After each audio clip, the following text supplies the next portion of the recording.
बिस्मिल्लाहिर्रहमानिर्रहीम, अस्सलाम वालेकुम। प्रोग्राम 887 और मैं हूं कनीस फातिमा। नाजरीन, आज की अहम डेवलपमेंट, आज की अहम पेशरफ्त, उस पर हम बात करने जा रहे हैं।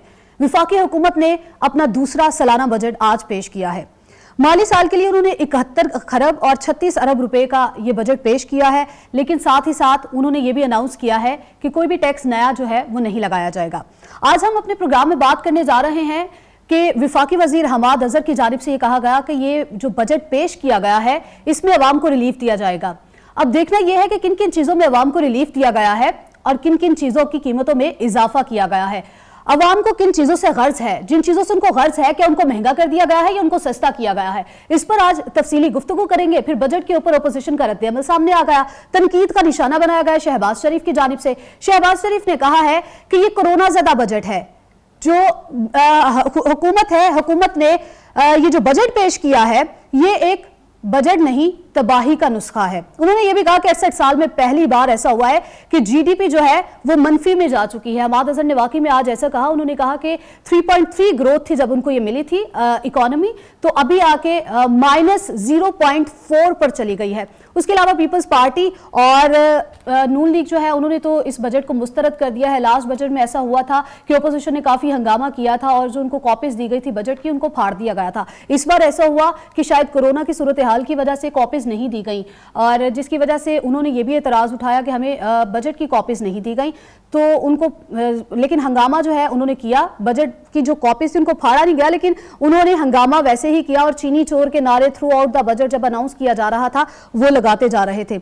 अब हमने जो बात करनी है अपने प्रोग्राम में वो इस पर बात करनी है कि हुकूमत ने जो टैक्स नहीं लगाए, कोई भी नया टैक्स नहीं लगाया, क्या उनका ये फैसला दुरुस्त है? मौजूदा बजट जो है इससे अवाम को रिलीफ मिलेगा या फिर नहीं मिलेगा? और जो बजट पेश किया गया है क्या ये मईशत को संभाला दे पाएगा या फिर नहीं? इस पर हम बात करेंगे। राना एहसान अफजल साहब नून लीग से इनका ताल्लुक है, उमर तनवीर साहब तहरीक इंसाफ से इनका ताल्लुक है। राना एहसान अफजल साहब हमारे साथ स्टूडियो में मौजूद हैं। बहुत शुक्रिया एहसान साहब आपका तशरीफ लाने के लिए। और उमर तनवीर साहब हमारे साथ लाइन पर मौजूद हैं, इसी पर उनसे बात करते हैं। सबसे पहले हम बात करना चाहेंगे उमर साहब, बात की गई आज बजट पेश किया गया। वफाकी वजीर हमाद अजहर साहब ने तो बड़े वसूख से ये बात की कि ये बजट जो है इसमें अवाम को रिलीफ दिया गया है, लेकिन ये जानना चाहेगी अवाम, ये जानना चाहेगी कि किन किन चीजों में रिलीफ दिया गया है। क्या वो जो चाहते थे, जिन चीजों में वो चाहते थे उन्हीं में रिलीफ दिया गया है कि दूसरी अशिया में रिलीफ दिया गया है? देखिए, सबसे बड़ा बिस्मिल्लाहिर्रहमानिर्रहीम सबसे बड़ा रिलीफ जो इस वक्त वफाकी गवर्नमेंट ने दिया है वो कोई नया टैक्स ना लगा के है। ये को बड़ा आसान काम नहीं है। पाकिस्तान की तारीख में आज पहली दफा ऐसा हुआ है कि गवर्नमेंट ने कोई टैक्स नया नहीं लगाया। और ये आप सोच भी नहीं सकती है एक ऐसा मुल्क जिसके ऊपर मौशी तौर के ऊपर कोविड-19 के बाद जिसमें कोई गवर्नमेंट ने अपनी टैक्स कलेक्शन नहीं की, बल्कि उल्टा पैसा डिस्पर्स किया 12,000 रुपए के हिसाब से 1 करोड़ 44 लाख फैमिलियों को दिया। उसके अलावा 35 लाख दुकानदारों को जो है वो बिलों की मद में सब्सिडी दी, रेजिडेंशियल बिलों की मद में सब्सिडी दी। और ये सारा कोविड-19 की हमने देखा तनाजर में किया गया। इस सारे बोझ के बावजूद अल्लाह के फजल करम से आज पाकिस्तान साहब ने बजट पेश किया तो उसमें कोई नया टैक्स नहीं लगाया, किसी किस्म का भी कोई नया टैक्स अवाम के ऊपर नहीं डाला गया। सिर्फ इस चीज को मद्देनजर रखते उमर साहब, सिर्फ इस बात को मद्देनजर रखते हुए क्या ये कहना दुरुस्त है आप लोगों की जानिब से कि अवाम को रिलीफ दिया गया, सिर्फ टैक्स ना लगाकर? कीमतों में तो इजाफा किया गया है। नहीं, कीमतों में देखें, जो लग्जरी ऐसी जिनका इस्तेमाल जो हमारे अमीर तबके में है या हमारे अपर मिडिल क्लास में है, उन चीजों को उन चीज किया गया। लेकिन ऐसी वो तमाम जरूरियात जिंदगी की अशिया जो कि गरीब से जिनका ताल्लुक है उनको महंगा नहीं किया गया।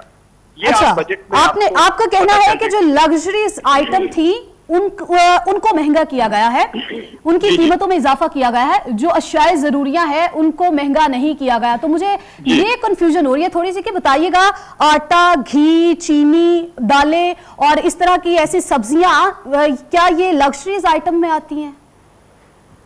देखिए, घी, बनास्पति घी आप ले लें, आप डिफरेंट दालों की वो लें, बड़ा गोश्त जो है वो महंगा हुआ है, इसमें कोई शक नहीं है। सिर्फ दो लेकिन चीजों क्या को आपने छोड़ के कभी बाकी सोचा है तमाम कि अशिया महंगी हुई है। टमाटर और प्याज को छोड़ के उनकी सिर्फ कीमतें डाउन की गई हैं, बाकी तो तमाम की तमाम अशिया महंगी हो गई हैं। क्या ये लग्जरीज आइटम में आती हैं?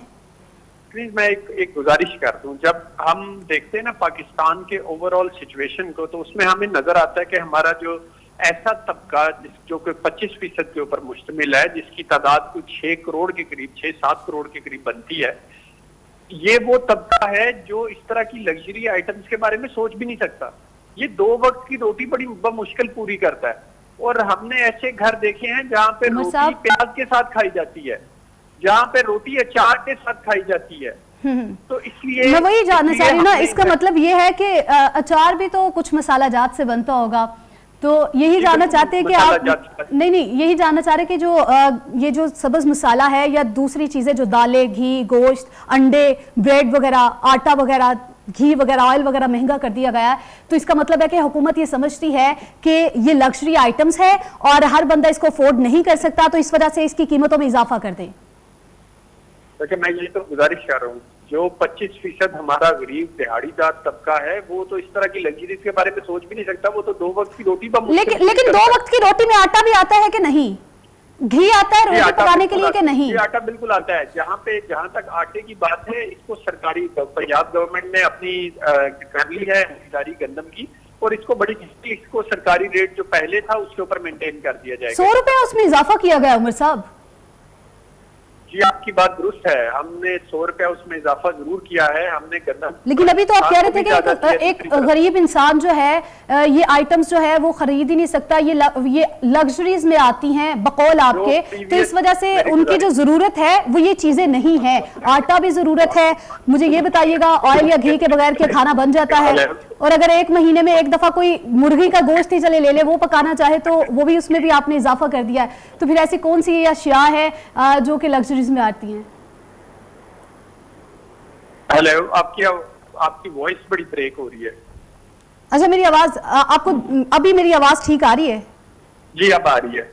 मैं वही एक्चुअली पता है क्या, ये थोड़ी सी कंफ्यूजन पैदा कर रही है क्योंकि हुकूमत का ये मौक़िफ़ रहा है कि हमने उन चीज़ों की कीमतें बढ़ाई हैं, हमने आवाम को रिलीफ दिया है, अशियाए ज़रूरिया में इजाफा नहीं किया। एक मोबाइल, ठीक है, इसको हम मान लेते हैं कि पाकिस्तानी जो मोबाइल अब बन रहे हैं, ये एक गरीब इंसान की ज़रूरत नहीं हो सकती, वो शायद अफोर्ड भी नहीं कर सकता, सेकेंडरी चीज़ों में आ जाता है।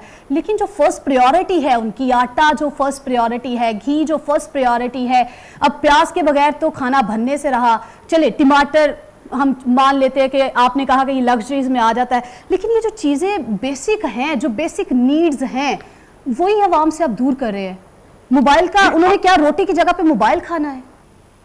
नहीं, आटे की बात कर रही है ना, अब तो आटे की प्राइस तो थैले में 100 रुपए इजाफा हुआ है अभी बजट में। जी, थैले में 100 रुपया इजाफा बिल्कुल हुआ है। ये भी पंजाब गवर्नमेंट का भी बजट आएगा, आपको पता चल जाएगा। हमने ऑलरेडी किसान को भी इसके बदले में ज्यादा पेमेंट की है ना।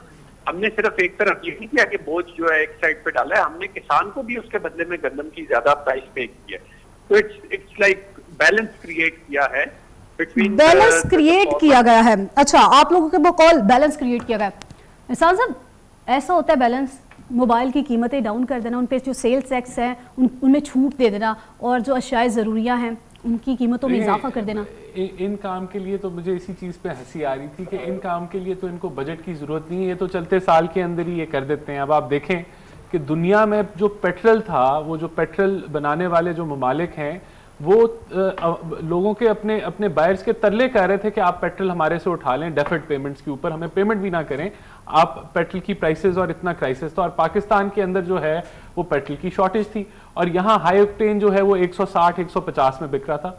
तो इन चीज़ों के लिए इनको बजट की ज़रूरत नहीं है। चलते साल के अंदर जो है वो शुगर को इन्होंने एक्सपोर्ट करके जो है वो महंगा कर दिया, आटे की किल्लत इन्होंने पैदा करके आटे को भी महंगा कर दिया, तो ये चीज़ें तो बजट के बियॉन्ड है। अब आप बजट पे आ जाएं, ये क्लेम कर रहे हैं कि हमने कोई नया टैक्स नहीं लगाया, बिल्कुल बज़ाहिर ऐसे ही लग रहा है कि नया टैक्स नहीं लगाया, लेकिन फिर ये 27% नया टैक्स लगाए बगैर किस तरह एफबीआर का रेवेन्यू जनरेट करेंगे, क्योंकि इन्होंने जो टारगेट सेट किया है रेवेन्यू का एफबीआर का वो 4.9 बिलियन है।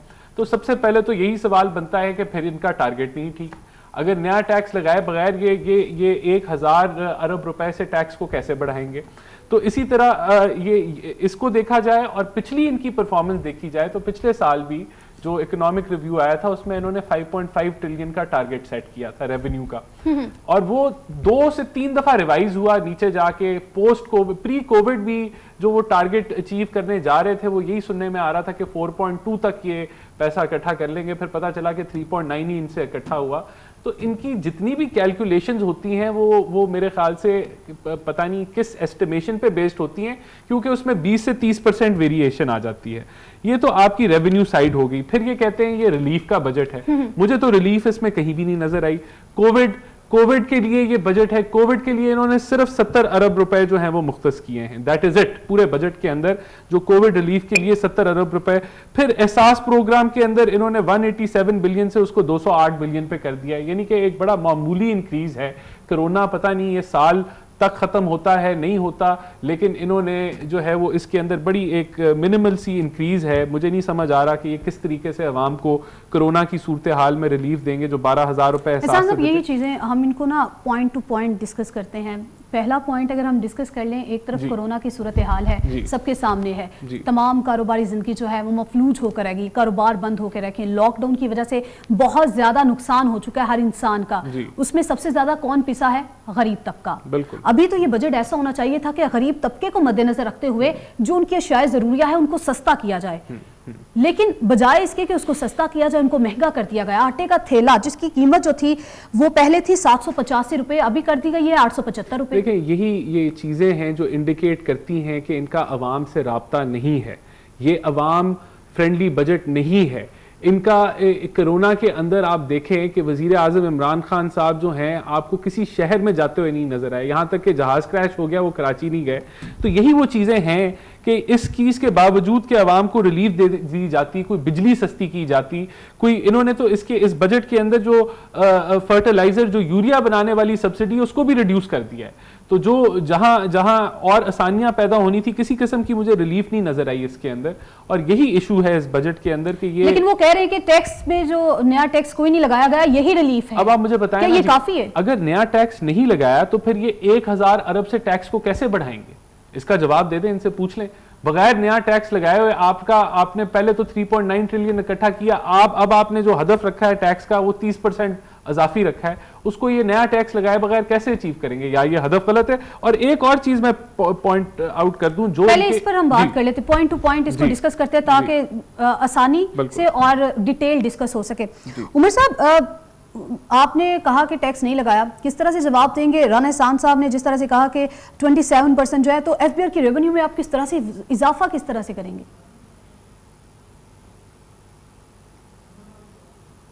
उमर साहब आवाज आ रही है आपको? शायद हमारा राब्ता जो है वो मुनक़ता हो चुका है। इसी तरह मैं जो चीज़ें हाईलाइट करना चाहता हूँ, देखें अगले साल का बजट तो आ गया, लेकिन हमें ये इस टाइम के ऊपर आप पिछले साल का भी रिव्यू करते हैं, और जो इकोनॉमिक रिव्यू आया था वो वही था, उसमें ये किसी भी अपने टारगेट को अचीव नहीं कर सके। और जीडीपी का इनका हदफ था 4%, जो इन्होंने अचीव किया -0.4%, वो भी इनके बकौल। अभी ये रिवाइज्ड एस्टिमेट्स हैं, जो आईएमएफ के एस्टिमेट्स हैं वो ये हैं कि जीडीपी -1.5% पे होगी, जो वर्ल्ड बैंक है उसके एस्टिमेट्स हैं कि जीडीपी आपकी 2.6% मनफी होगी। और इसी की मिसाल जो आज हमाद अज़हर साहब ने भी कहा कि -0.4 पे चली गई हमारे जो जीडीपी। ये तो इनकी कैलकुलेशन है ना जी, अभी आईएमएफ और वर्ल्ड बैंक, और ये एक्चुअल फिगर्स तो 30 जून के बाद आएंगे। और अभी से जो इन्होंने फिस्कल डेफिसिट का जो फिगर दिया कि फिस्कल डेफिसिट 9% पे है, जो इन्हीं के एस्टिमेट्स और इन्हीं के जो फिगर्स हैं, जब वो डालते हैं तो हमें पता चलता है कि जो फिस्कल डेफिसिट है वो 12.3% है, यानी कि 5 ट्रिलियन तक जो है वो फिस्कल डेफिसिट है। तो इनके अदादो शुमार जो इन्होंने दिए हैं, इन पे भी सवालिया निशान है कि ये करेक्ट है या नहीं है। तो ये सारे इश्यूज हैं जो मैं समझता हूं बड़े। इसका मतलब है कि आप इस बजट को गलत करार दे रहे हैं। मैं इस बजट के अदादो शुमार को भी क्वेश्चन कर रहा हूं। जो फिस्कल डेफिसिट इन्होंने दिया है 9.1%, वो असल में 12.3% है। और इन्होंने मिसाल के तौर पे आप एग्रीकल्चर को ले लें, जो कि इस साल जो पिछला साल गुजरा है 2.7% से ग्रो किया है, अगले साल इन्होंने 2.8% उसका जो है वो ग्रोथ रखी हुई है। मुझे बताएं कि टिड्डी दल के अटैक के अंदर जिसको ये काबू ही नहीं पा रहे, और अभी जुलाई में असल अटैक तो आना है ईरान से, ये किस तरह अचीव करेंगे 2.8%? उमर साहब, अदादो शुमार पे सवालिया निशान उठ रहे हैं, किस तरह से आप इसको एक्सप्लेन करेंगे? देखिए, मैं कुछ गुजारिशात करता चलूँ। पहली तो बात ये हमने 100% इंक्रीज इस 7 की स्पेंडिंग में इन 2 सालों में, बजाय इसके कि जो 50% इंक्रीज पिछले 5 सालों में हुआ था, तो ये अवाम का ही है। वंस अगेन नया टैक्स को इंक्रीज ना करके हमने अवाम के ऊपर बोझ नहीं डाला। हमारा यही तो है कि टैक्स अगर आपने कोई ऐड नहीं किया तो रेवेन्यू किस तरह से जनरेट होगा? इसके लिए कोई प्लानिंग वगैरह की है आप लोगों ने? किसी भी मुल्क का रेवेन्यू उसकी बेसिस कभी भी आप सिर्फ इंटरनल टैक्सेशन पे नहीं रखते, आप हमेशा उसकी बेसिस जो है वो एक्सपोर्ट पे रखी जाती है। अगर आपने मुल्क को आगे लेके जाना है, तरक्की करवानी है, तो आप कभी भी इस चीज के ऊपर रिलाई नहीं कर सकते कि आपने अपने मुल्क के अंदर जो है टैक्सेस उनको इंक्रीज करते रहे और अपना बजट जो है उसका हदफ पूरा करते रहे। आपका हमेशा जो मेजर रिलायंस होता है वो आपकी एक्सपोर्ट्स के ऊपर होता है। तो हमने, अगर आप इस बजट में गौर फरमाए, ये मेरे दोस्त बैठे हुए राना एहसान साहब भी, ये अगर इसके ऊपर थोड़ा सा गौर फरमाए तो इनको पता चलेगा कि हमने रिडक्शन इन टैक्सेस की है टू फैसिलिटेट एक्सपोर्ट, कि हमारे मुल्क की एक्सपोर्ट बढ़ सके, जो हमारा शुरू से एजेंडा है। देखिए, ये कोविड एक अल्लाह ताला की नेचुरल डिजास्टर आया पाकिस्तान के ऊपर, क्या पूरी दुनिया के ऊपर है। असली पाकिस्तान के ऊपर आया होता तो हमने आपको फिंगर पॉइंट कर सकते थे, हमने आप ब्लेम कर सकते थे। आप तारीख में पूरी दुनिया की इकोनॉमी, ये तो सिर्फ पाकिस्तान की इकोनॉमी मुतासिर हुई है, पूरी दुनिया की इकोनॉमी से मुतासिर हुई। पूरी दुनिया इस वक्त एक विशियस सर्कल में फंसी हुई है जो कोविड की वजह से फेस करना पड़ रहा है। हमने तो फिर भी अपनी एक्सपोर्ट बढ़ाने के लिए नए टैक्सेस नहीं लगाए, ऊपर से टैक्सेस में रिडक्शन करके एक्सपोर्ट को फैसिलिटेट कर रहे हैं। और कोरोना ने सदा हमारे पास नहीं रहना, इंशाल्लाह ताला हम इससे एज अ नेशन लड़के इससे बाहर निकलेंगे और कभी भी कौमों की जिंदगी में इस तरह के नेचुरल डिजास्टर। सिर्फ आपने बात की है कि टैक्स जो थे उनमें रिडक्शन की गई है, लेकिन लगाया नहीं गया कोई भी टैक्स नया। तो सिर्फ क्या आपको लगता है कि हमारी जिस तरह की मईशत की हालत है, जिस तरह की खस्ता हाली का शिकार है हमारी मईशत, तो सिर्फ और सिर्फ हम इम्पोर्ट पर रिलाई कर सकते हैं? देखिए, मैं हमेशा एक चीज कहता हूँ, पहले पाकिस्तान एक हर क्राइसिस जो है ना अपने साथ एक अपॉर्चुनिटी भी लेके आता है। आज से पहले पाकिस्तान के साथ ये प्रॉब्लम था कि पाकिस्तान ने कैचअप करना था बाकी दुनिया की नेशंस के साथ।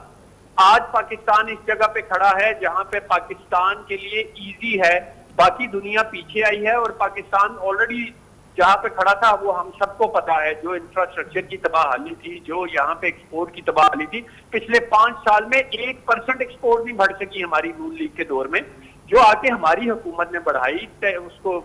लेकिन उमर साहब, आप लोगों के दौरे हुकूमत में हमारी जो मुल्की जीडीपी है वो माइनस में जा चुकी है और 68 सालों में ऐसा नहीं हुआ। वो में गई है, उसकी वजह ये है कि जब आप आर्टिफिशियली इन्फ्लेट करके रखेंगे अपने मुल्क की इकोनॉमी को, तो आपको इस तरह की चीजें फेस करनी पड़ेगी जब रियलिटी और रैशनलिज्म की तरफ आएंगे। तो this is not the argument at the moment, मेरी गुजारिश। ठीक है उमर साहब, बहुत शुक्रिया आपका। गुफ्तगू का सिलसिला आगे भी बढ़ाएंगे, लेकिन एक ब्रेक के बाद।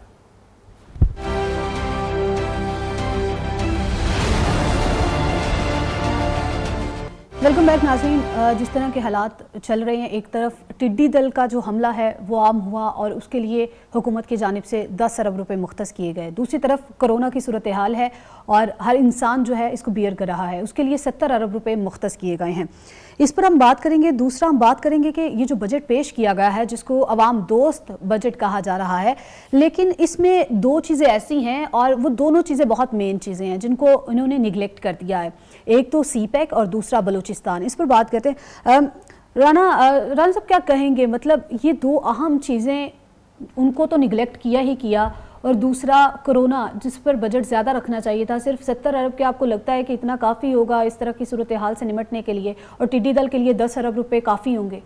देखें, आपने सीपैक की बात की, तो सीपैक हमारे टेन्योर में बड़ी एक तेज़ रफ्तार प्रोजेक्ट था जिसको पूरी दुनिया जो है वो बड़ी जो है वो एक नज़र रख रही थी इसके ऊपर, क्योंकि ये पाकिस्तान के लिए बहुत बड़ी डेवलपमेंट नहीं थी, ये पूरे ख़त्ते के लिए जो है वो एक ओपनिंग थी। लेकिन आपने देखा कि इन्होंने सीपैक के ऊपर भी किस तरह इल्ज़ामात लगाए हमारे टेन्योर के ऊपर, और जब हमारा टेन्योर ख़त्म हुआ तो हालत इस हद तक ख़राब हो गई कि चीफ़ ऑफ आर्मी स्टाफ को जाना पड़ा चाइना हालात बेहतर करने के लिए। तो ये पाकिस्तान की बदकिस्मती है कि सीपैक जैसा प्रोजेक्ट जो है वो उसके ऊपर अब बात ही नहीं होती, जैसे वो एग्जिस्ट ही नहीं करता। और यही तरजीहात जो हैं अगर रहीं तो मैं समझता हूँ कि जितनी मेहनत हमने करके वो सीपेक को एक स्टेज पे लेके आए थे वो भी हम लूज कर देंगे। चलिए, बात ना करना तो एक तरफ, लेकिन उसको बजट का हिस्सा भी नहीं बनाया गया। बिल्कुल, यही एक जो है वो इंडिकेशंस हैं कि इस हुकूमत की क्या प्रायोरिटीज़ हैं। और ये हुकूमत जो है, सीपेक एक ऐसा प्रोजेक्ट था जो दुनिया को कनेक्ट कर रहा था। बिल्कुल ऐसी है जी। प्रायोरिटीज़ की बात आपने की है। शौकत बसरा साहब तहरीक इंसाफ से इनका ताल्लुक है, ये भी हमारे साथ ही ब्रेक के बाद से मौजूद थे। शौकत बसरा साहब, प्रायोरिटीज़ की बात की जाती है तो क्या फिर इसका मतलब है कि ये समझा जाए कि बलूचिस्तान और सीपैक जो है वो आपकी प्रायोरिटीज़ में शामिल नहीं है, जो इस बजट में उसको निगलेक्ट किया गया? मेरे ख्याल में हमें प्रोपेगेंडा से इख्तिराज करना चाहिए। जो हमारे ऐसे नेशनल इश्यूज हों जिनका तल्लुक डायरेक्ट पाकिस्तान की सलामती से हो, कौमी मफाद हो, अवामी मफाद हो, वहाँ पर हम कोशिश करें कि हम अगर किसी बात का पता नहीं है तो कम से कम हम ये कर सकते हैं कि उस पर हम प्रोफेसर या हम उस पर तबसरा निगार ना बने। और बहुत सारे फील्ड हैं उस पर हम तबसरे भी करें, हमें बात भी करनी चाहिए। पता नहीं कौन से आपके भाई आपके पास आपके पास बैठे हुए, नाम नहीं मुझे पता। राना एहसान अफजल साहब हमारे साथ मौजूद हैं। शौकत बसरा साहब स्टूडियो कौन जी? राना हमारे साथ जो मौजूद है, राना एहसान अफजाल साहब। राना एहसान साहब से मैं गुजारिश करूंगा कि खुदारा और बहुत सारे फील्ड हैं, कम से कम जो हमारा चाइना जो हमारा हर अच्छे बुरे वक्त का साथी है, आपको नहीं पता क्या क्या साजिशें हो रही हैं इंटरनेशनल लेवल पे। चाइना को कितना प्रेशराइज, पाकिस्तान को कितना प्रेशराइज किया जा रहा है, जिस बात का आपको पता ही नहीं है आप उस पर भी तबसरा कर देते हैं। मैं आज की आपको बात बताता हूँ कि मैं खुद इस्लामाबाद में मौजूद था। जनरल आसिम बाजवा साहब जो कि सीपैक को देख रहे हैं, आज भी हमारे 3-4 जो उनके साथ एग्रीमेंट थे उसको आगे बढ़ाया गया है। इसका जो ट्रेन वाला जो रेलवे का सिस्टम ट्रैक है उसकी अप्रूवल हुई है सीपैक के अंदर। इसी तरह एग्रीकल्चर के अंदर मेरे खुद दोस्त है, मैं इसी में जो इन बातों का अंदाजा है कि मैं 2-3 दिन बाद इंटरेक्शन रहा है मेरा सीपैक के मंसूबों के लिए। हमारे बहुत सारे दोस्त चाइना से, पाकिस्तान से जो इस काम को कर रहे हैं, ये तो कोई जेन से निकाल दे। मैं समझता मतलब आज के बजट में फिर आप लोगों ने क्या अनाउंसमेंट वगैरह की है इस हवाले से, या कुछ आपने इसको इससे हटकर सोचा है कि इसके लिए कुछ करना है? पहले मैं जो आपको बात कह रहा हूँ तो वो जरा सुन लेते तो आपको बजट में भी आ जाते हैं। जी जी, मैं आपको सिर्फ ये अर्ज कर रहा हूँ कि इसके ऊपर सारा जो ऑलरेडी उनके साथ चीजें तय है उन पे काम हो रहा है, इसमें कोई दो राय नहीं है। इस पे हम यकीन कर लें कि हमें, क्योंकि ये मनसूबा हमारी जिंदगी और मौत का मसला है, ये किसी की जात का मसला नहीं है। बाकी जहां तक आपने बजट की बात की, देखें हमारी हुकूमत में फिर कहता हूँ कि जाहिर है मुश्किलात आती हैं। खाली खजाना, माफिया, कोरोना, टिड्डी दिल, LOC पर जंगी महाज और 5000 अरब का कर्जा भी वापस कर चुके हैं। इमरान खान ने इसके बावजूद कोई टैक्स नहीं लगाया। पहली अचीवमेंट तो हमारी ये है। आप जरा अंदाजा करें कि अफवाज पाकिस्तान ने अपना बजट नहीं लिया, उनको पता है क्या हालात चल रहे हैं। जहां तक सीपैक का मामला है उसके ऊपर तमाम जो चीजें मौजूद हैं। अगर आपको आज बजट पेश हुआ है, मैं कह रहा हूं बजट पढ़ा नहीं है, किताबें आई नहीं, कहना शुरू कर दिया कि जी सीपैक गया। ऐसे दोस्तों को तो किसी दुश्मन की जरूरत नहीं होती। खुदारा अक्ल और होश के नाखुन ले, ये पाकिस्तान की जिंदगी और बका का मसला है। ये चाइना पाकिस्तान के साथ इतने प्रेशर के बावजूद जो इंटरनेशनल साजिशें हो रही है पाकिस्तान के खिलाफ, चाइना के खिलाफ, उसकी मेन रीजन ये सीपैक है। इसलिए कम से कम मैं फिर गुजारिश करूंगा और हर जगह पे तबसरा करें, सीपैक को जो आदमी रोल बैक करेगा, जो उससे कंप्रोमाइज करेगा, खा वो हमारी हुकूमत हो खा किसी हुकूमत हो, मैं समझता हूं कि वो ना पाकिस्तान से मुखलिस है, ना वो अपने आप से मुखलिस है, ना वो अवाम से मुखलिस है। इसलिए सीपैक पाकिस्तान का मुस्तकबिल है, पाकिस्तान की लाइफ है, इसको अंडरस्टैंड कर ले। तो फजूल पे तबसरा ना किया करें। ले लें आप पूछे, आप कम से कम अपने किसी नुमाइंदे को ठीक है बात शौकत बशीर साहब जितनी आपने सीपैक के लिए बातें कर ली हैं उसको तो चलिए ठीक है, हम एक साइड पे कर देते हैं। वो पाकिस्तान का मसला है, पाकिस्तान उसके लिए मुखलिस है, ठीक है, हम इस बात से एग्री करते हैं। तो बलूचिस्तान को किस लिए नज़रअंदाज किया गया, एक तो चले इस बात पे आप रोशनी डाल दें थोड़ी सी कि किस लिए उसको नज़रअंदाज किया गया। दूसरा मतलब अगर आपने जिस तरह से कहा कि खजाना तो बिल्कुल खाली है, तो उस ऊपर से आपने नया टैक्स भी नहीं लगाया, तो फिर हमारी जो मईशत है वो पहले ही बदहाली का शिकार है, तो उसको किस तरह से खड़ा करेंगे आप लोग? अच्छा, मैं आपसे पहले अर्ज करूं कि आप ये अंदाजा कर लें कि 3000 अरब का लॉस हुआ है इस कोरोना की वजह से। अगर आपने कल IMF का स्टेटमेंट सुना हो तो पूरी दुनिया की इकोनॉमी जो है वो 3 से 4% श्रिंक हुई है। ऐसे ममालिक जहां पर उनका वो कहते थे कि हम आसमान से बातें कर रहे हैं, अमेरिका से बड़ा मुल्क तो नहीं है, उनकी इकोनॉमी, उनका हेल्थ का निजाम, उनकी दूसरी चीजें दुनिया फतह कर ली, चांद तक पहुंच के, वहां पर भी हालात ये है कि इतनी मुश्किल आन पड़ी है उनके पास कि वहां पर भी इकोनॉमी कंप्रोमाइज हो गई है। उनके बहुत बड़े बड़े बिजनेसेस जो है वो बंद हो गए हैं।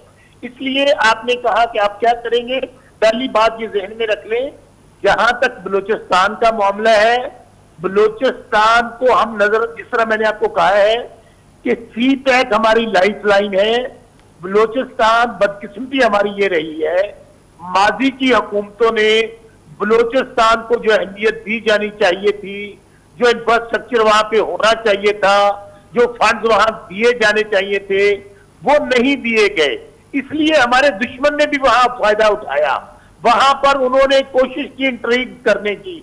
मैं समझता हूं कि बलूचिस्तान के ऊपर अभी आप देखेंगे जो सूबाई हुकूमत का बजट आएगा, जो नेशनल लेवल पे बजट आया, जो हमारा NFC है, हम कोशिश कर रहे हैं कि मुश्किल तरीन हालात के बावजूद 18वीं तरमीम जो इश्यूज सेटल हैं उनको ऊपर हम कंप्रोमाइज ना करें, सूबों को उनका हक दिया जाए, क्योंकि जितने सूबे मजबूत होंगे वफाक मजबूत होगा, पाकिस्तान मजबूत होगा, पाकिस्तान की आवाम मजबूत होगी। ठीक है शौकत बशीर साहब, क्या इस तरह हो सकता है जिस तरह से पिछले साल हुआ था कि आप लोगों ने मिनी बजट पेश कर दिया था, क्या इस साल भी आवाम को इस तरह की सूरत हाल का सामना रहेगा?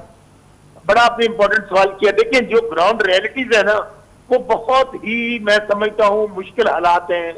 हुकूमत इस वक्त, हम जहाँ कोरोना से लड़ रहे हैं, हमें गुर्बत और अफलास से भी लड़ना पड़ रहा है। अभी हम कोशिश कर रहे हैं कि हम ये जो बजट अभी पेश किया है, कोई नया टैक्स नहीं लगाया, और इवन 73% हमने खसारे में कमी की है। 5000 अरब का कर्जा वापस किया है। पाकिस्तान की तारीख में पहली बार हुआ है कि पूरे साल में स्टेट बैंक से कोई कर्ज नहीं लिया गया। इसलिए जो बात आप कर रही हैं, इसके चांसेस हैं, मैं बिल्कुल इसको नो नहीं कहूंगा, पर हमारी कोशिश ये है कि पहले ही पब्लिक इकोनॉमी की हालत पहले अच्छी नहीं है, पहले ही 32,000 अरब के कर्जे में वरासत में मिलते हैं, तमाम इदारे तबाह बर्बाद मिलते हैं, हर पैदा होने वाला बच्चा 1.5 लाख का मकरूज होता है। इसके बावजूद कि तहरीक इंसाफ कभी हुकूमत में नहीं रही है, कभी इमरान खान वजीर आजम रही है इस मुल्क के अंदर, हमें बताइए कोई ऐसी बदकिस्मत हुकूमत होगी जो कर्ज उतारने के लिए कर्ज ले रही होगी? क्या हमने तो कहा था हमने IMF के पास नहीं जाना, बड़ी कोशिश की इन चीजों से बचने की। जब स्टील मिल को हाथ लगाया 500 अरब का कर्जा, PIO को हाथ लगाया 600 अरब में मकरूज। चीजों को कोशिश कर रहे हैं बेहतर करने के लिए। दुआ ये करेंगे 2020 जो है, हम अपनी जिंदगियां बचा लें। ये मैं आज बात कह रहा हूं, या गौर से सुने सब लोग। 7 न्यूज के लिए मैं मैसेज देना चाहता हूं कि हम सब लोग अगर जिंदा रहेंगे तो अगले मामला चलेंगे। जिस तरह हम लोग ठीक है शौकत बशीर साहब, जिंदा रहेंगे तो आगे मामला देखेंगे। इसका मतलब ये है कि अवाम को अपने माइंड में चीज रखनी चाहिए कि अगर जिंदा रहेंगे तो मजीद भी मुश्किलात सामने आ सकती है। जिस तरह से मिनी बजट के जरिए कुछ और भी अवाम के ऊपर बोझ डाला जा सकता है, टैक्सेस की भरमार की जा सकती है, कीमतों में इजाफा किया जा सकता है। शौकत बशीर साहब ने कमाल कर दिया। सीपैक का जिस तरीके से ये दफा कर रहे थे, काश इन्होंने जब हमारी हुकूमत थी तब भी ऐसे ही दफा किया होता, तब तो ये बहुत यानी कि करप्शन तक के इल्जामात इन्होंने सीपैक पे लगा दिए थे। आज इनके सीपैक के बड़े हमायती बने हुए हैं, अच्छी बात है। सीपैक हमने ही ये पौधा लगाया था जो ग्रो कर रहा है, इसीलिए बजट में इसका कोई हिस्सा नहीं है, लेकिन वैसे बहुत कुछ सीपेक पे हो रहा है। तो बातें जिस तरह पीटीआई की चलती हैं उसी तरह चलती है। ये बड़ा दावा कर रहे हैं कि हमने कर्जे वापस कर लिए, तो भाई आप ओवरऑल कर्जे तो देखें कहां पहुंच गए हैं।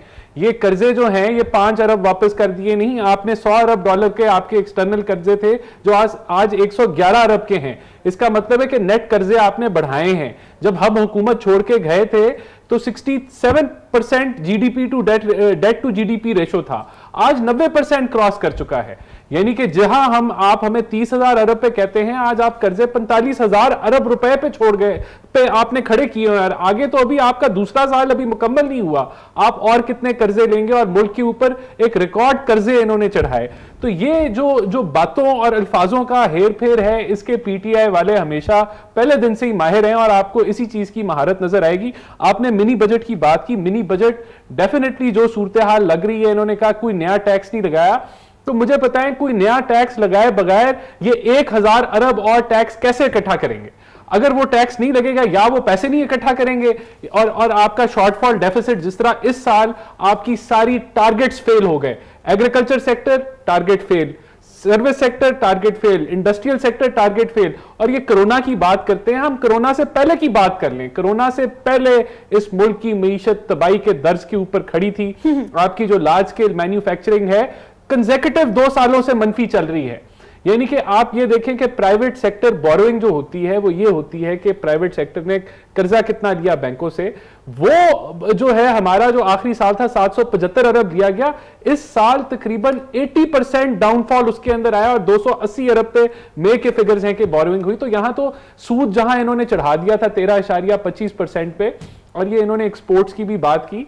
तो एक्सपोर्ट्स जो हैं वो तो पाकिस्तान के, वो मेरे ख्याल से उमर साहब ने बात की थी, मुझे मौका असल में बड़ी देर बाद मिला है। तो एक्सपोर्ट्स तो यहाँ डिक्लाइन हो रही हैं, एक्सपोर्ट्स तो ये 2 सालों में बढ़ा नहीं सके।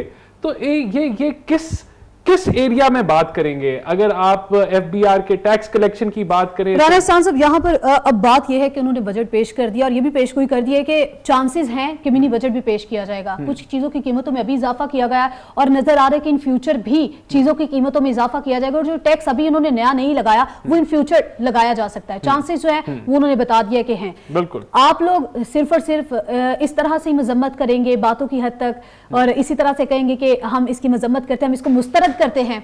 देखिए, हम तो असल में आप लोग किस तरह से अवाम का साथ देंगे एज ऑपोजिशन? देखिए, हमारा एक ऑफिशियली एज ऑपोजिशन हमारा जो रोल है, हम नेशनल असेंबली में इसको रेज करेंगे, हम पब्लिक में रेज करेंगे कि उनको हकायक बताएंगे कि ये अवाम अब ये जो गवर्नमेंट है अवाम की आंखों में धूल झोंक रही है। और मैं आपको बता दूं कि जिस तरह ये मुल्क चल रहा है, बड़ा इन्होंने जो अब जरूरत क्या थी उस पर आ जाए कि सोल्यूशन बजट में होना क्या चाहिए था।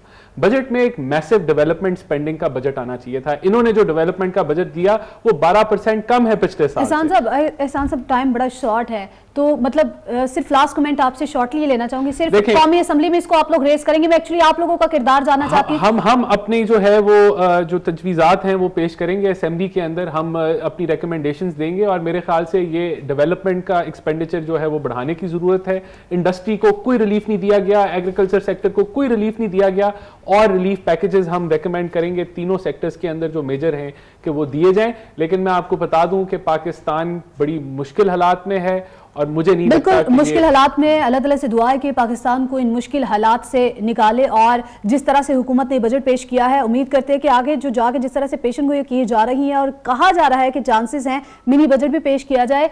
और अभी जो बात की थी कि अवाम को रिलीफ दिया गया, जिस तरह से अभी रिलीफ दिया गया, इस तरह से खुदा न खास्ता आगे जाके भी रिलीफ ना दिया जाए, बल्कि अवाम के बारे में हकीकी सोचा जाए। जिस तरह की सूरत हाल है, पेंडेमिक और दूसरी तरफ गुर्बत, इसमें अवाम कहाँ जाए, किसके पास जाए, इस पर भी बात करेंगे। तो नाज़रीन, आज के प्रोग्राम से मुझे इजाज़त दीजिए। तमाम मेहमानों का बहुत शुक्रिया। अल्लाह हाफिज़।